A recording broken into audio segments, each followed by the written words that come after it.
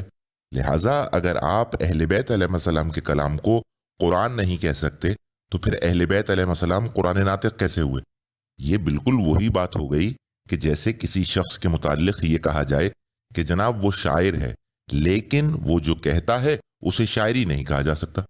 تو بھائی میرے پھر وہ شاعری کہاں رہا؟ دیکھیے یہ دونوں باتیں بالکل اسی طرح ایک دوسرے کی ضد ہیں کہ جس طرح خشکی اور تری ایک دوسرے کی ضد ہیں۔ یا تو کوئی چیز خشک ہوتی ہے یا تر ہوتی ہے، لیکن ان دونوں کے بیچ میں کوئی تیسری حالت نہیں پائی جاتی، کیونکہ اگر ایسا ہوتا تو خداوند عالم قرآن مجید کی جامعیت کبھی ان الفاظ میں بیان نہ فرماتا کہ ہر خشک و تر کا علم اس کتاب مبین میں موجود ہے۔ بیان ہی یہاں بھی صرف دو ہی صورتیں ہیں کہ اگر اہل بیت علیہ السلام کو قرآن ناطق کہنے میں آپ حق بجانب ہیں تو پھر فرامین اہل بیت علیہ السلام کو بھی آیات قرآنی کہنا چاہیے، اور اگر فرامین اہل بیت علیہ السلام کو قرآن کہنا جائز نہیں تو پھر اہل بیت علیہ السلام کو بھی قرآن ناطق ہرگز نہیں کہا جا سکتا۔ لیکن ایسی کوئی صورت ہرگز ممکن نہیں کہ آپ اہل بیت علیہ السلام کو قرآن ناطق بھی کہیں اور ان کے فرامین کو آیات قرآنی کے بجائے احادیث کہتے پھریں۔ اب ان دونوں میں سے ایک بات کی وضاحت میں قرآن و احادیث کی روشنی میں آپ حضرات کی خدمت میں پیش کیے دیتا ہوں، جس سے دوسری بات خود بخود واضح ہو جائے گی۔ دیکھیے جہاں تک اقوال معصومین علیہ السلام کو قرآن کہنے کا تعلق ہے تو اس بات کی اجازت نہ تو قرآن مجید ہمیں دیتا ہے اور نہ ہی کوئی حدیث معصوم، کیونکہ یہ تو وہی کفار مکہ والی بات ہو جاتی ہے کہ جو وہ رسالت مآب صلی اللہ علیہ وآلہ وسلم کے متعلق کہا کرتے تھے کہ معاذ اللہ ان پر کوئی وحی نازل نہیں ہوئی ہے اور یہ قرآن تو انہوں نے خود ہی بنا لیا ہے، جس کا جواب خداوند عالم نے سورہ یونس کی آیت 38 میں ان الفاظ میں دیا کہ اے رسول، جو لوگ یہ کہتے ہیں کہ یہ قرآن آپ نے اپنی طرف سے بنا لیا ہے، ان سے کہہ دیجئے کہ اگر تم سچے ہو تو تم بھی اسی طرح کی ایک ہی صورت بنا لاؤ اور خدا کے سوا جن کو تم بلا سکو بلا بھی لو۔ مزید یہ کہ خداوند عالم نے سورہ کہف کی آیت 110 میں اول تو اپنے محبوب سرور دو عالم محمد مصطفیٰ صلی اللہ علیہ وآلہ وسلم کی زبان مبارک سے یہ اعلان کروایا کہ اے رسول ان سے کہہ دو کہ میں تمہاری طرح کا ایک بشر ہوں اور وحی آتی ہے میری طرف کہ فقط تمہارا معبود ایک ہی معبود ہے۔ اور پھر سورہ مدثر کی آیت 26 میں یہ اعلان فرمایا کہ جو کوئی بھی اس قرآن کو کسی بشر کا کلام کہے گا اس کو میں عنقریب سقر میں ڈالوں گا۔ اب جہاں تک اس کج بحثی کا تعلق ہے کہ جناب قرآن مجید ہو یا احادیث رسول صلی اللہ علیہ وآلہ وسلم، دونوں ہی وحی الہی ہیں اور دونوں ہی ہم نے رسالت مآب صلی اللہ علیہ وآلہ وسلم کی زبان مبارک سے سنی ہے، تو پھر ان دونوں کے درمیان بھلا کیسا فرق؟ تو جناب فرق تو ہے اور بہت عظیم الشان فرق ہے، اور وہ یہ کہ احادیث مبارکہ بے شک وحی الہی ہیں جیسا کہ سورہ نجم کے آغاز میں وارد ہوا، لیکن احادیث مبارکہ قول رسالت مآب صلی اللہ علیہ وآلہ وسلم ہیں، یعنی آپ صلی اللہ علیہ وآلہ وسلم ان احادیث کے خالق ہیں اور وہ آپ ہی سے منسوب ہیں، لیکن آیات قرآنی کلام الہی ہے اور اسی ذات باری تعالیٰ سے منسوب بھی ہے۔ لہٰذا قرآن مجید کے متعلق آپ یہ ہرگز نہیں کہہ سکتے کہ معاذ اللہ اس کے خالق اہل بیت علیہ السلام ہیں اور وہ ان کا قول ہے، کیونکہ اگر آپ نے ایسا سوچا بھی تو خداوند عالم ان قریب آپ کو سقر میں ڈالے گا۔ دیکھیے سورہ نجم کی ان آیات مبارکہ کا مطلب ہرگز یہ نہیں ہے کہ معاذ اللہ جس طرح رسول خدا صلی اللہ علیہ وآلہ وسلم پر آیات قرآنی کا نزول ہوا کرتا تھا اور وہ انہیں ہمارے سامنے دہرا دیا کرتے تھے، اسی طرح احادیث کا بھی نزول ہوا کرتا تھا اور وہ اسے بھی ہمارے سامنے دہرا دیا کرتے تھے۔ لہٰذا یہ دونوں کلام ایک ہی ہیں، یعنی ہم رتبہ ہیں، کیونکہ اگر واقعی رسول خدا صلی اللہ علیہ وآلہ وسلم پر نازل ہونے والی ہر وحی ہم رتبہ ہوتی تو آج احادیث معصومین علیہ السلام کو بھی مثل قرآن محفوظ ہونا چاہیے تھا، کیونکہ سورہ ہجر کی آیت 9 میں خداوند عالم نے قرآن مجید کا نام لے کر اس کی حفاظت کا ذمہ نہیں اٹھایا، بلکہ کیا فرمایا کہ ہم ہی نے یہ ذکر نازل کیا ہے اور ہم ہی اس کی حفاظت کرنے والے ہیں۔ یہی وجہ ہے کہ ایک طرف تو خداوند عالم قرآن مجید کی حفاظت کا ثبوت ان الفاظ میں بیان فرماتا ہے کہ تمام انس و جن مل کر بھی قرآن مجید کی مثل کوئی ایک سورہ بھی نہیں بنا سکتے، لیکن دوسری طرف رسالت مآب صلی اللہ علیہ وآلہ وسلم خود اپنی احادیث کی عدم حفاظت کا اظہار یوں فرماتے ہیں کہ اے لوگو، مجھ پر لوگوں کی اکثریت جھوٹ باندھتی ہے، اور پھر آگے امیر المومنین علیہ الصلوۃ والسلام فرماتے ہیں کہ رسول اللہ صلی اللہ علیہ وآلہ وسلم کے وصال کے بعد بھی ان پر جھوٹ باندھا گیا، کثرت سے جھوٹی احادیث بنا کر آپ صلی اللہ علیہ وآلہ وسلم سے منسوب کی گئیں۔ اب بتائیے کہ اگر وحی الہی ہونے کے ناطے احادیث معصومین علیہ السلام قرآن مجید کے ہم رتبہ ہیں، تو پھر ان دونوں میں سے ایک محفوظ اور دوسری غیر محفوظ کیسے ہے؟ دیکھیے، ضرورت اس بات کو سمجھنے کی ہے کہ اپنے کلام کو ادا کرنے میں اور کسی اور کے کلام کو دہرانے میں بڑا فرق ہوتا ہے، اور اس کی وجہ یہ ہے کہ جب کسی دوسرے کی بات کو دہرایا جاتا ہے تو وہ دہرائی گئی بات اس تصدیق کی محتاج ہوتی ہے کہ آیا وہ اصل بات کے مطابق ہے بھی یا نہیں۔ یہی وجہ ہے کہ خود معصومین علیہ السلام نے بھی اپنے آپ سے منسوب احادیث کے متعلق قدم قدم پر یہی تنبیہ فرمائی کہ ہماری احادیث کو قرآن مجید پر پرکھو، اگر وہ مطابق قرآن ہوں تو وہ ہمارا کلام ہے، اسے قبول کر لو، اور اگر وہ مطابق قرآن نہ ہو تو وہ ہمارا کلام نہیں، اسے رد کر دو۔ جناب والا، کلام معصومین علیہ السلام کا مطابق قرآن ہونا اور ان کا بذات خود قرآن ہونا، ان دونوں باتوں میں زمین آسمان کا فرق ہے۔ لہٰذا آپ احادیث معصومین علیہ السلام کو تفسیر قرآن تو بے شک کہہ سکتے ہیں کہ وہ آیات قرآنی کی وضاحت کرتی ہیں، لیکن انہیں بذات خود قرآن ہرگز نہیں کہہ سکتے۔ اور ویسے بھی جس کلام کی قبولیت کا دار و مدار تصدیق قرآن پر منحصر ہو، وہ خود قرآن کیسے ہو سکتا ہے؟ جبکہ قرآن وہ لازوال حقیقت ہے کہ جسے کسی تصدیق کی کوئی حاجت نہیں۔ لہٰذا جو بات اہل بیت علیہ السلام نے اپنی احادیث کے متعلق بیان فرمائی کہ وہ ہر حال میں 100% مطابق قرآن ہوں گی، وہی بات خداوند عالم نے سورہ نجم کی ان ابتدائی آیات میں بھی بیان فرمائی، جن کا سیدھا اور صاف مفہوم یہ ہے کہ اہل بیت علیہ السلام وہی فرماتے ہیں جو اللہ رب العزت فرماتا ہے، اور وہ وہی چاہتے ہیں کہ جو اللہ چاہتا ہے۔ اور اس بات کی تصدیق خود معصومین علیہ السلام بھی بارہا فرما چکے ہیں۔ ایک جگہ حضرت امام حسن عسکری علیہ السلام سورہ تکویر کی آخری آیت کا حوالہ دیتے ہوئے یہ فرماتے ہیں کہ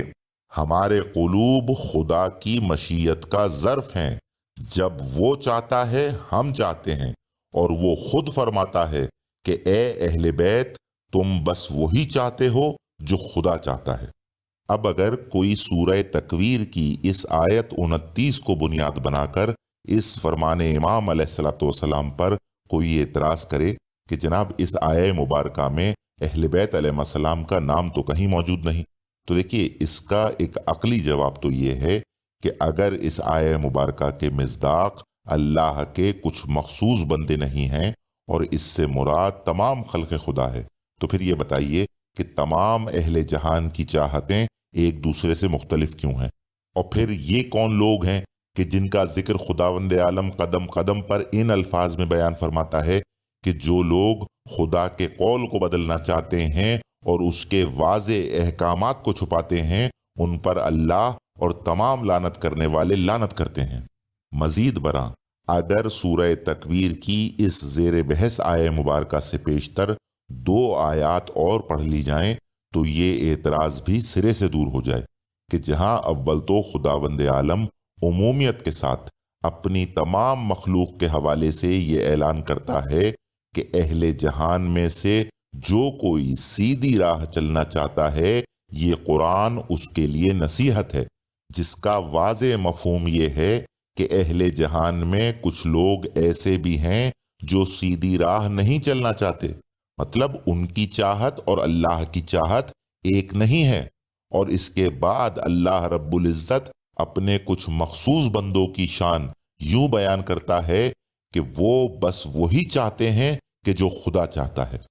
لہٰذا پیش کردہ ان حوالہ جات سے اہل بیت علیہ السلام کی چاہت اور ان کا قول تو بے شک مطابق قرآن ثابت ہوتا ہے، لیکن اس کے باوجود ان کے اقوال کو قرآن مجید کہنا اس لیے جائز نہیں، کیونکہ یہ بات میں اسی مجلس کے پہلے حصے میں کافی تفصیل کے ساتھ بیان کر چکا ہوں کہ احادیث معصومین علیہ السلام کے متعلق تو یہ اجازت ضرور موجود ہے کہ انہیں آپ اپنے الفاظ میں بیان کر سکتے ہیں، بشرط یہ کہ احادیث کے معنی و مفہوم پر کوئی حرف نہ آئے۔ لیکن قرآن مجید کے سلسلے میں اس بات کی بھی کوئی اجازت کہیں سے کہیں تک موجود نہیں کہ کوئی خلق خدا اس کی آیات کو اپنے الفاظ میں بیان کرے اور ان الفاظ کو آپ قرآن مجید کہہ سکیں۔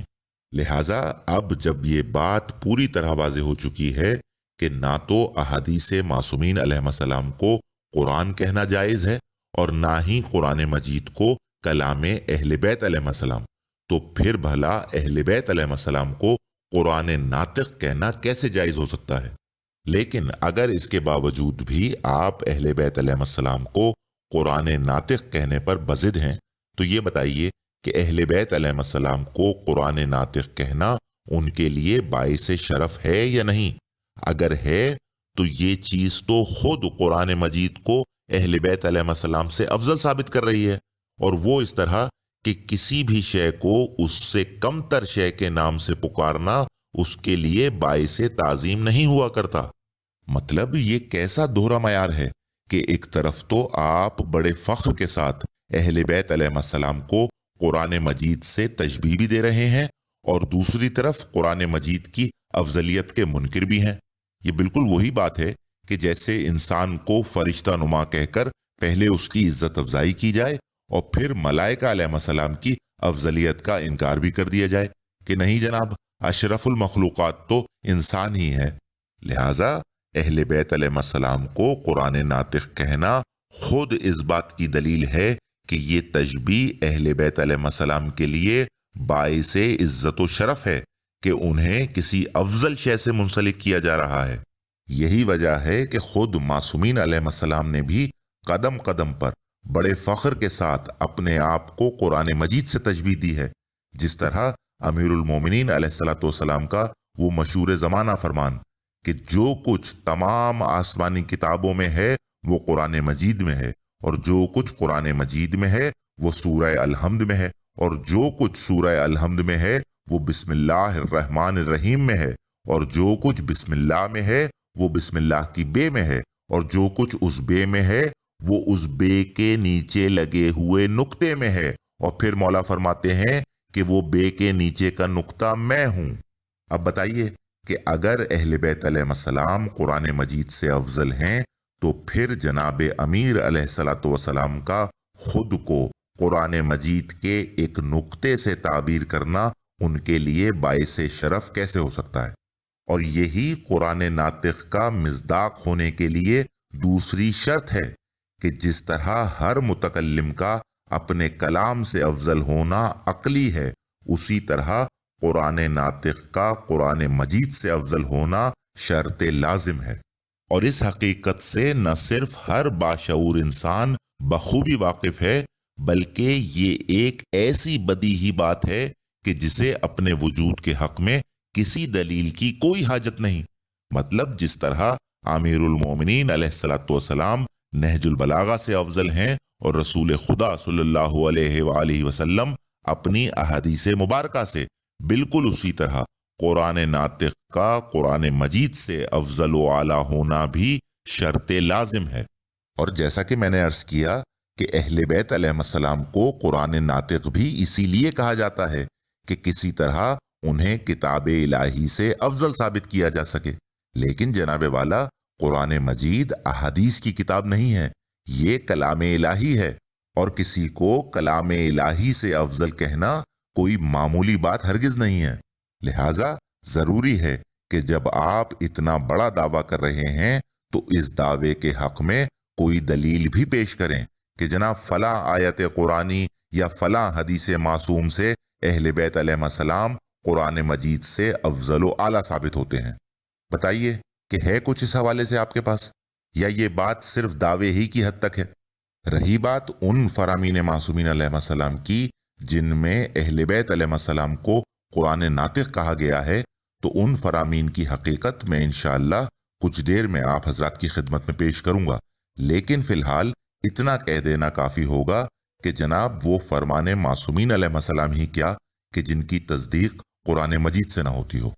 دیکھیے، حقیقت یہی ہے کہ آپ رہتی دنیا تک اپنے اس دعوے کے حق میں کوئی ایک معتبر حوالہ بھی ہرگز پیش نہیں کر سکتے، اور اس کی وجہ یہ ہے کہ جس طرح آیات قرآنی کے مابین تضاد ممکن نہیں، اسی طرح قرآن مجید اور احادیث معصومین علیہ السلام کے مابین بھی کوئی تضاد ممکن نہیں، اور آیات قرآنی اور فرامین معصومین علیہ السلام قدم قدم پر با الفاظ صاف یہی حقیقت بیان کرتے ہیں کہ قرآن مجید ہر لحاظ سے اہل بیت علیہ السلام سے افضل و اعلیٰ بھی ہے، اور اہل بیت علیہ السلام اس کے تابع بھی۔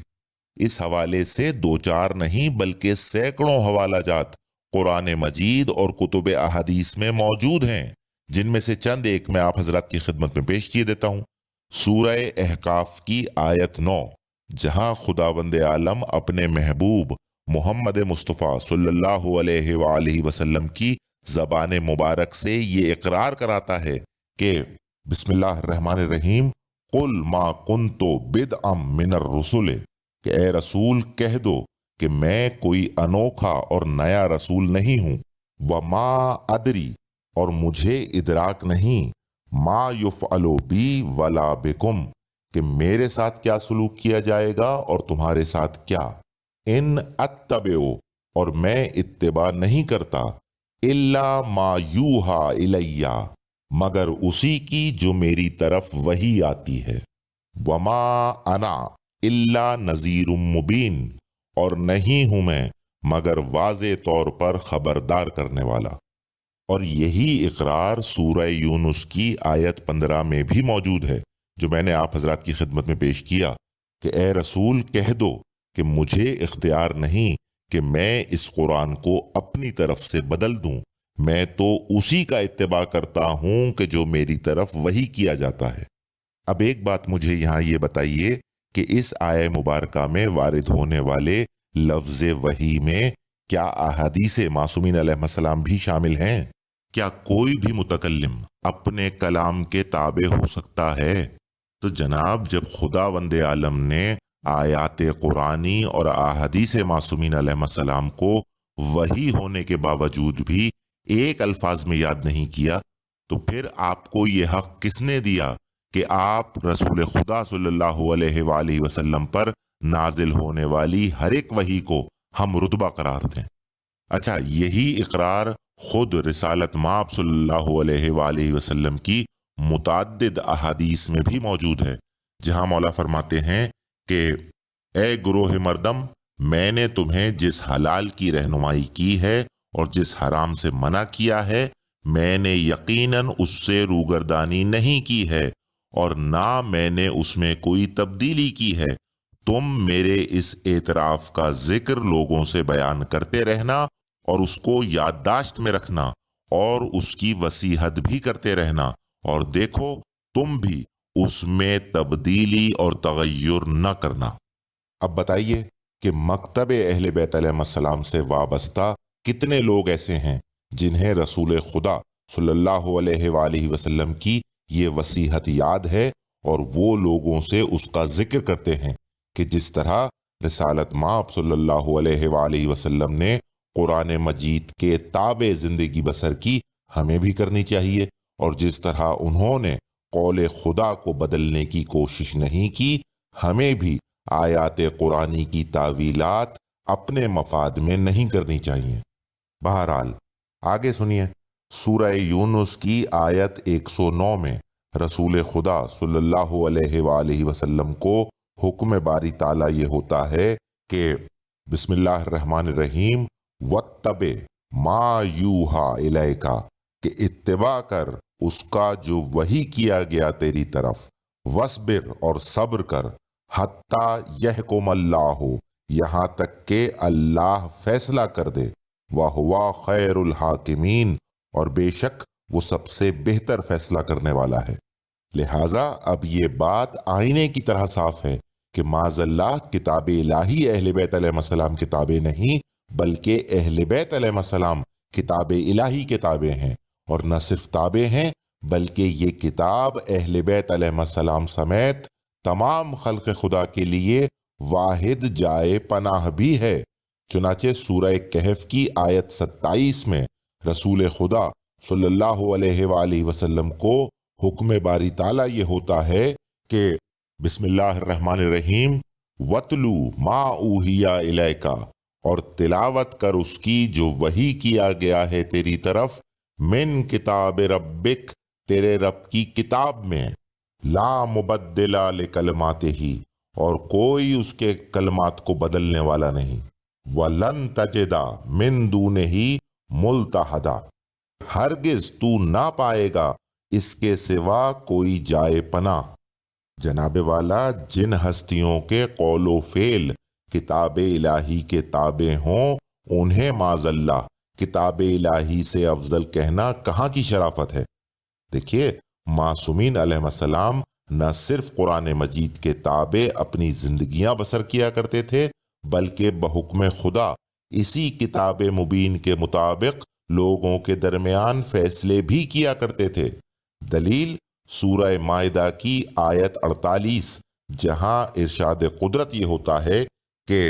بسم اللہ الرحمن الرحیم فَاحْكُم بَيْنَهُم بِمَا أَنزَلَ اللَّهُ، پس فیصلہ کر لوگوں کے درمیان اس کے مطابق جو اللہ نے نازل فرمایا ہے،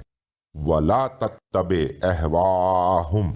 اور نہ کرنا پیروی لوگوں کی خواہشوں کی،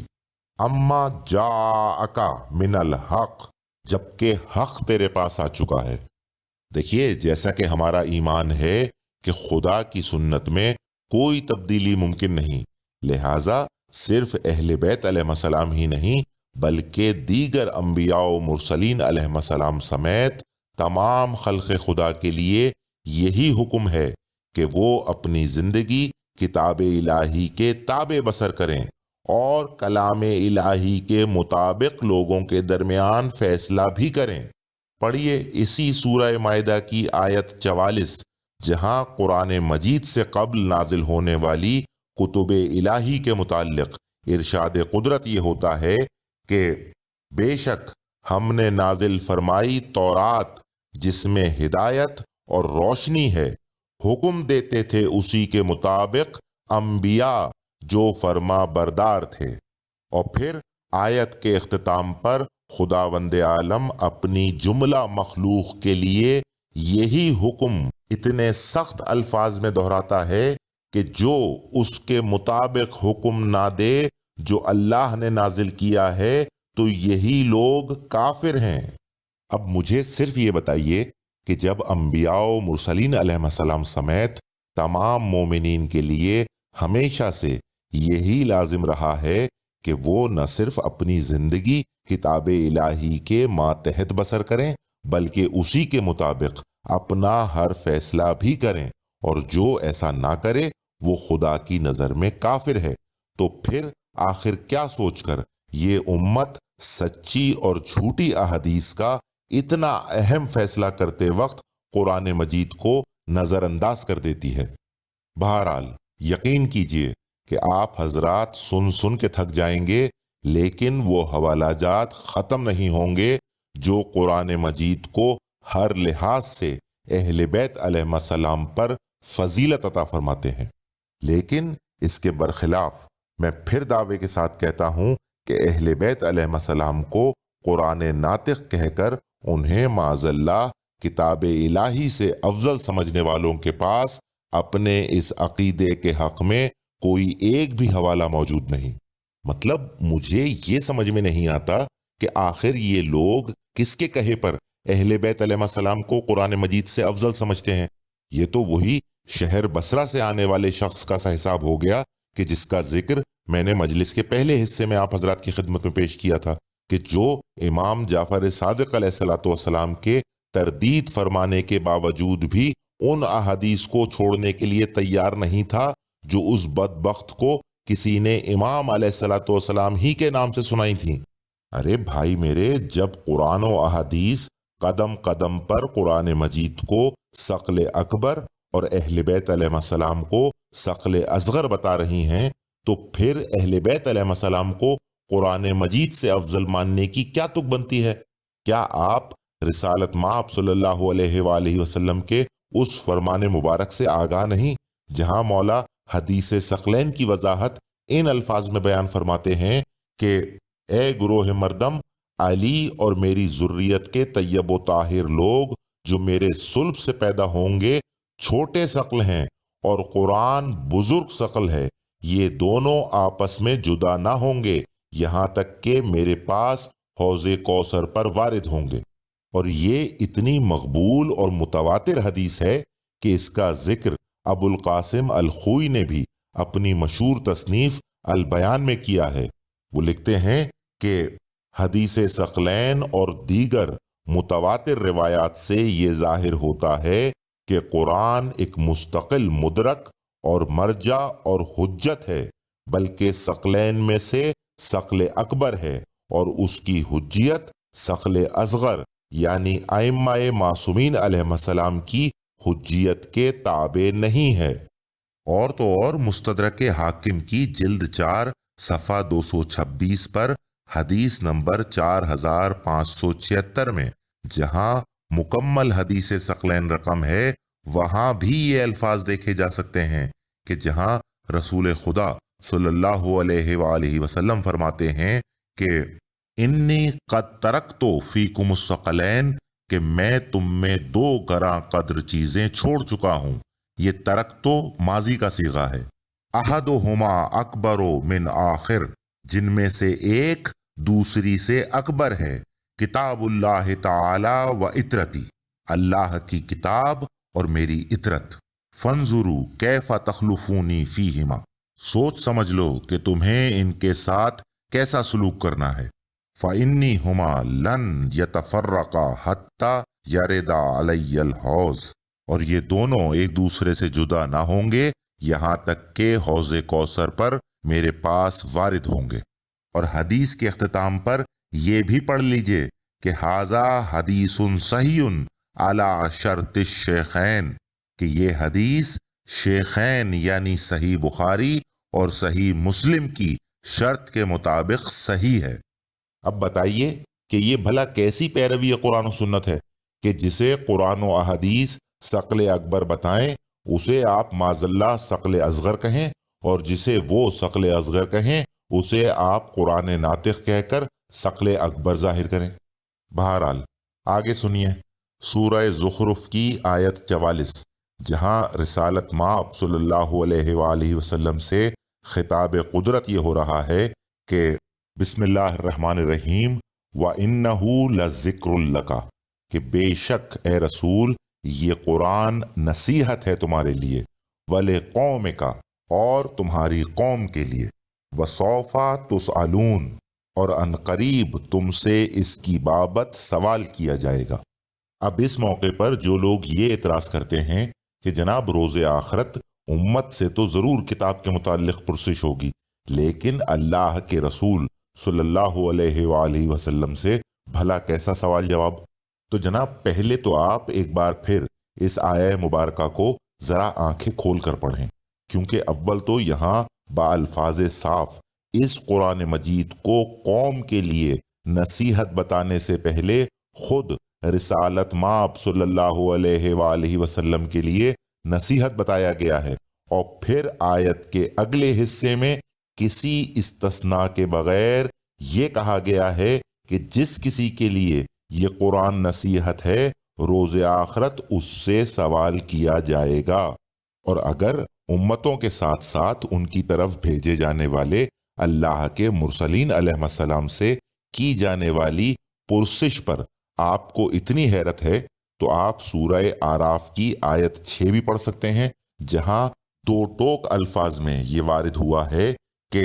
بسم اللہ الرحمن الرحیم فَلَنَسْأَلَنَّ الَّذِينَ أُرْسِلَ إِلَيْهِمْ، کہ ہم ضرور پوچھیں گے ان لوگوں سے بھیجے گئے تھے رسول جن کی طرف، وَلَنَسْأَلَنَّ الْمُرْسَلِينَ، اور ہم ضرور پوچھیں گے رسولوں سے بھی۔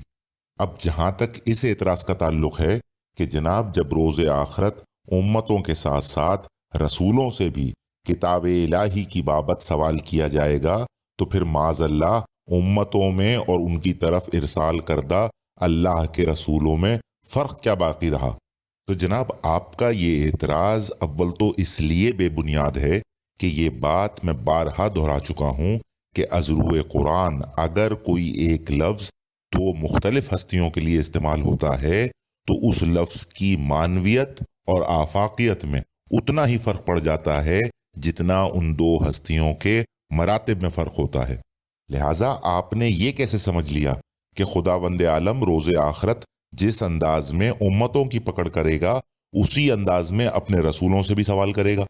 اور جہاں تک آیت میں وارد ہونے والے لفظ قوم رسالت مآب صلی اللہ علیہ وآلہ وسلم کا تعلق ہے تو اس سے مراد جہاں بالعموم امت محمدی صلی اللہ علیہ وآلہ وسلم ہے، وہاں بالخصوص اس کے مصداق اول تو خود اہل بیت علیہ السلام ہوئے، یا معاذ اللہ آپ اہل بیت علیہ السلام کو امت رسالت مآب صلی اللہ علیہ وآلہ وسلم نہیں سمجھتے؟ دلیل ابو جعفر محمد بن حسن بن فروخ صفار نے آج سے تقریباً 1150 سال قبل اپنی مشہور زمانہ کتاب بصائر الدرجات کی پہلی جلد میں باب نمبر 18 کے ذیل میں اسی آیہ مبارکہ کی تفسیر میں متعدد فرامین معصومین علیہ السلام رقم کیے ہیں، اور تمام معصومین علیہ السلام نے با الفاظ صاف یہ فرمایا ہے کہ قوم رسالت مآب صلی اللہ علیہ وآلہ وسلم سے مراد ہم اہل بیت علیہ السلام ہیں کہ جن سے روز آخرت قرآن مجید کی بابت سوال کیا جائے گا۔ صادق آل محمد علیہ السلام فرماتے ہیں کہ ذکر قرآن ہے اور ہم آپ صلی اللہ علیہ وآلہ وسلم کی قوم ہیں، یعنی ہم ہی مسئول ہیں، یعنی وہ کہ جن سے سوال کیا جائے گا۔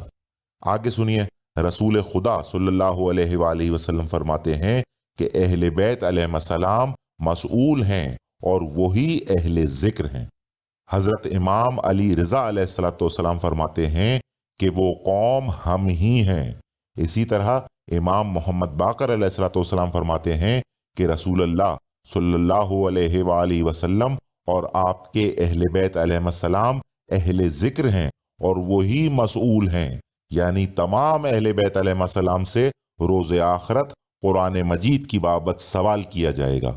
اور پھر ایک اور مقام پر مولا فرماتے ہیں کہ ذکر سے مراد قرآن ہے اور آپ صلی اللہ علیہ وآلہ وسلم کی قوم ہم ہیں اور ہم ہی مسئول ہیں۔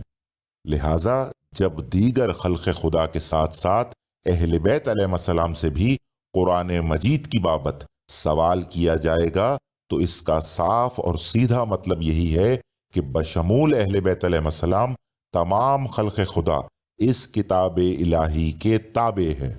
بہرحال یقین جانیے کہ دامن وقت میں گنجائش نہیں، ورنہ اس عنوان پر دلائل کی ایک طویل فہرست موجود ہے، لیکن جتنے بھی دلائل میں نے قرآن مجید اور فرامین معصومین علیہ السلام سے اس باب میں آپ حضرات کی خدمت میں پیش کیے، وہ اس حقیقت کو روز روشن کی طرح واضح کرنے کے لیے کافی ہیں کہ اہل بیت علیہ السلام کو قرآن ناطق کہہ کر انہیں معاذ اللہ کتاب الہی سے افضل قرار دینا نہ صرف توہین دین خدا اور توہین کتاب خدا ہے، بلکہ اہل بیت علیہ السلام کو بھی ان کے مقام و مرتبے سے بڑھانا ہے، جو یقیناً کسی طور جائز نہیں، کیونکہ امیر المومنین علیہ السلام فرماتے ہیں کہ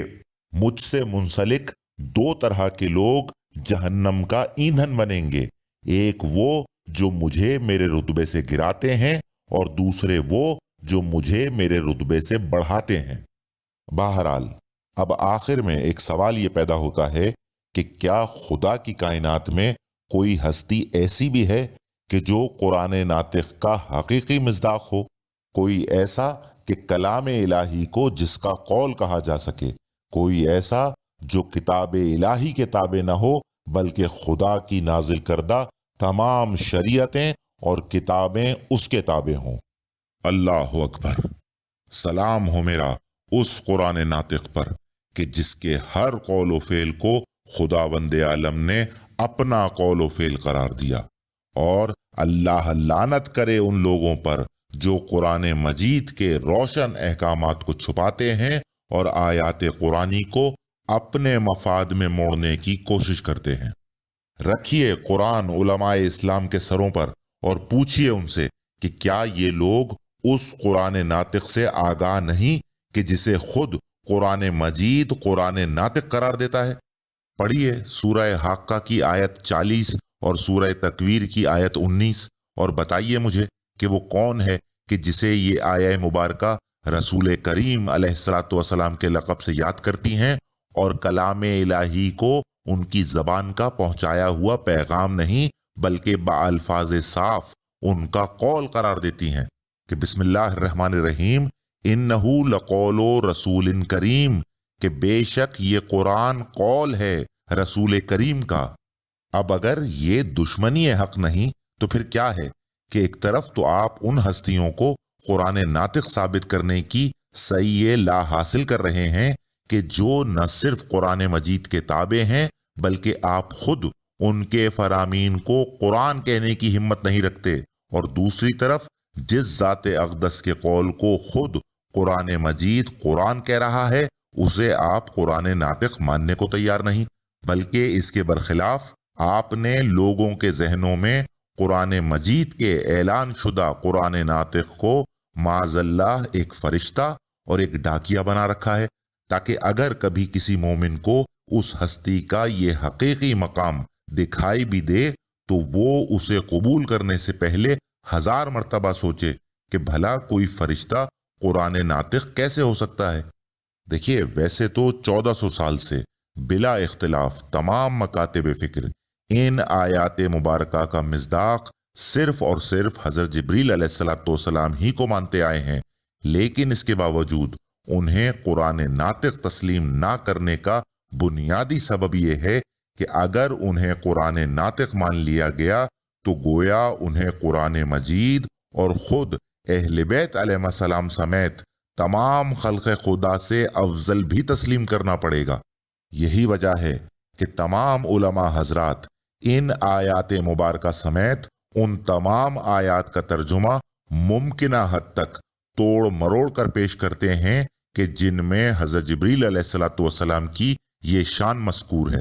مطلب ویسے جن الفاظ کا ترجمہ یہ لوگ مطابق لغت کرتے ہیں وہی الفاظ جب حضرت جبریل علیہ السلام کی شان میں وارد ہوتے ہیں تو یہی لوگ لغت کو اٹھا کر طاق پر رکھ دیتے ہیں اور جو دل چاہتا ہے وہ ترجمہ کرتے ہیں، چاہے وہ ترجمہ خلاف عقل و قرآن ہی کیوں نہ ہو اور چاہے اس کی وجہ سے عقائد میں تضاد ہی کیوں نہ پیدا ہو جائے،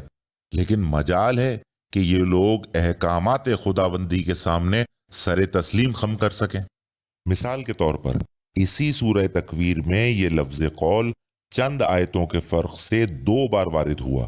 ایک جگہ کہا گیا کہ یہ قرآن رسول کریم کا قول ہے اور دوسری جگہ کہا گیا کہ یہ قرآن شیطان مردود کا قول نہیں ہے۔ لیکن وائر دشمنی حق کہ ایک جگہ تو لفظ قول کا ترجمہ قول ہی کیا گیا لیکن دوسری جگہ اسے زبان کا پیغام بنا دیا گیا۔ اسی طرح جب یہ آیہ مبارکہ سورہ حاقہ میں نازل ہوئی تو اس کی اگلی ہی آیت میں لفظ قول پھر وارد ہوا کہ بسم اللہ الرحمن الرحیم وما ہوا بقول شاعر، لیکن وہی بات کہ جب یہ لفظ حضرت جبریل علیہ السلام کی مناسبت سے وارد ہوا تو اس کا ترجمہ زبان کا پیغام کیا گیا، لیکن اگلی ہی آیت میں اسی لفظ کا ترجمہ مطابق لغت کلام ہی کیا گیا۔ بہرحال اسی طرح لفظ رسول ہے کہ ویسے جہاں کہیں یہ لفظ وارد ہوا اس کا ترجمہ بلا اختلاف رسول ہی کیا گیا، لیکن جب کبھی خداوند عالم نے یہی لفظ حضرت جبریل علیہ الصلوۃ والسلام کے لیے استعمال کیا تو وہاں یا تو اس سے مراد رسالت مآب صلی اللہ علیہ وآلہ وسلم کو قرار دیا جاتا ہے کہ جس طرح آیہ میثاق اور سورہ بقرہ کی آیت 143 کی طرح متعدد آیات میں کیا گیا، اور یا پھر لفظ رسول کا ترجمہ یہ جانتے ہوئے بھی فرشتہ کر دیا جاتا ہے کہ نہ تو قرآن و احادیث اس ترجمے کی تصدیق کرتے ہیں اور نہ ہی کوئی لغت۔ اسی طرح سورہ مریم کی آیت 19 ہے جہاں یہی لفظ رسول ایک بار پھر حضرت جبریل علیہ الصلوۃ والسلام کی شان میں وارد ہوا، لیکن ذرا دیکھیے کہ دیگر مترجمین کی طرح فرمان علی صاحب نے بھی کیسے راہ فرار اختیار کی ہے۔ آیہ مبارکہ میں حضرت جبریل علیہ الصلوۃ والسلام بی بی مریم سلام اللہ علیہا سے فرماتے ہیں کہ بسم اللہ الرحمن الرحیم، انما انا رسول ربک، کہ بے شک میں تمہارے رب کا رسول ہوں۔ لیکن فرمان علی صاحب ترجمہ یہ کرتے ہیں کہ میں تو صاف تمہارے پروردگار کا پیغام بریکٹ میں فرشتہ ہوں۔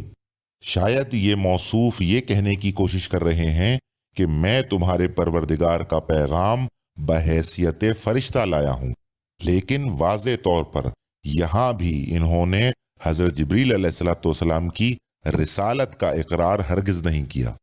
دیکھیے بات دراصل وہی ہے کہ اگر قرآن مجید کو حضرت جبریل علیہ الصلوۃ والسلام کا قول تسلیم کر لیا گیا تو پھر انہیں قرآن ناطق بھی تسلیم کرنا پڑے گا، اور قرآن مجید سے افضل بھی، کیونکہ مطابق عقل ہر متکلم اپنے کلام سے افضل ہوتا ہے، اور یوں حضرت جبریل علیہ الصلوۃ والسلام ان تمام ہستیوں سے بھی خود بخود افضل ثابت ہو جائیں گے جو ہستیاں قرآن مجید کے تابع ہیں۔